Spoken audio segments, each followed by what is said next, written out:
මං ඔබට පොඩි දෙයක් කියන්න හිටියේ. ඒ මොකද්ද බං? ගොපළු යකාගේ කෙවිත වගේ නෙවෙයි රවිදු අයියගේ කෙවිත නං.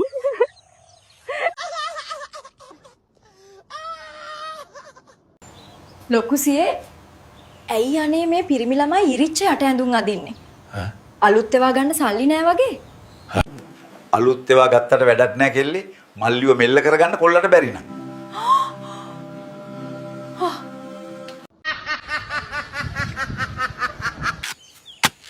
අයියා මත්තසයි පොල්ලෙලි ගහන්න. අයියට පුළුවන් ද ඔයාගේ උලෙන් පොල්ලෙලි ගහන්න උගන්වන්න.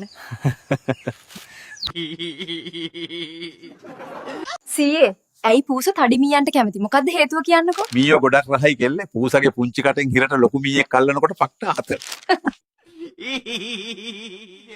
දුවගේ පුසා ඊයේ රෑ ලොකු මීයෙක් අල්ලුවා. නේද මට ඇහුණා. දුව ඊයේ කැගනවා. අනේ අයියේ එකගේ ලොකු කියලා.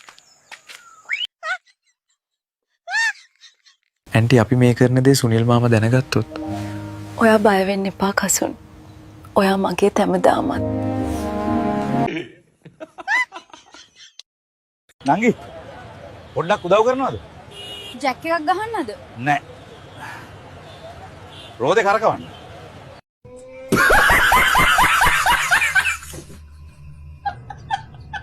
අනේ මගේ නාකි පඩංගුව හරිම දගයි දැන් ඔයා.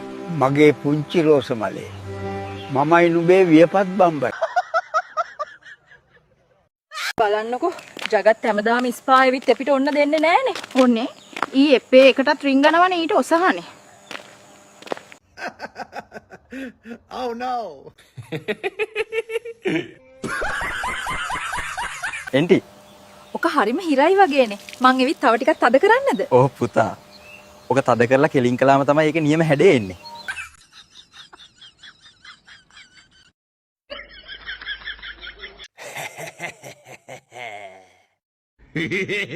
සමුසේගේ පුතා නාකි ගැහුණු නානදියා හොරෙන් බලාගෙන ඉන්නව.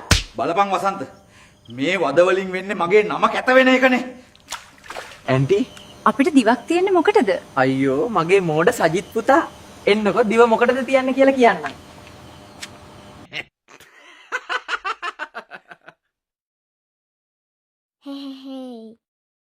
අම්මෝ මේක 400ක්ලු නංගී මම පරණ කස්ටමර්නේ මේක 250ට දාන්න බැරිද?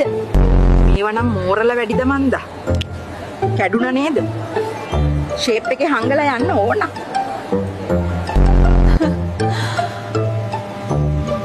මාර සනීපයි. නෑ නෑ මම මේ හොඳ චිකන් එකක් තෝරනවා මල්ලි. මේ පාංගල් වගේනේ. නැංගි මේකෙන් ගැහුවොත් මගේ මිනිස්සයාගේ ඔළුව පැලෙයිද?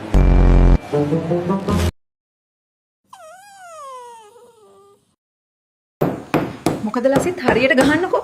එන්ටි මේකේ හිල නම් ලොකුයි. එත් මේ එඬේ තමන් පොඩි.